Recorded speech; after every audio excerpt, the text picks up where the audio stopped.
Imaginez une année où le soleil ne chauffe plus et où l'obscurité semble tout recouvrir. Ce n'est pas de la science-fiction. En 1816, le monde a connu l'année sans été, une crise mondiale sans précédent. Le coupable? L'éruption du volcan Tambora en Indonésie en 1815.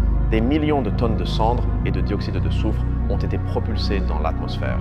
Ces rejets ont bloqué la lumière du soleil, refroidissant drastiquement l'ensemble de la planète.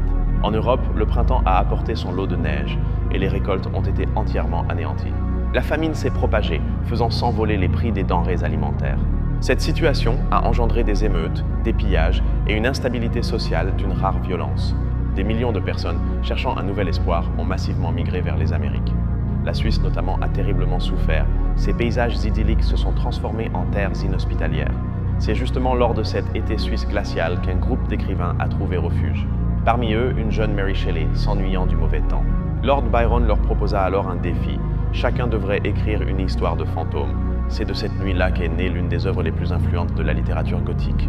Mary Shelley y a donné vie à la créature du docteur Frankenstein.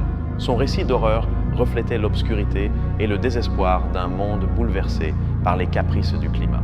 Voilà comment un seul volcan a pu transformer la civilisation et la culture à jamais. C'est un rappel saisissant de la fragilité de notre climat. L'année sans été nous a laissé une leçon capitale sur notre planète. Connaissiez-vous cette incroyable histoire? Dites-le nous en commentaire et partagez si vous avez été surpris.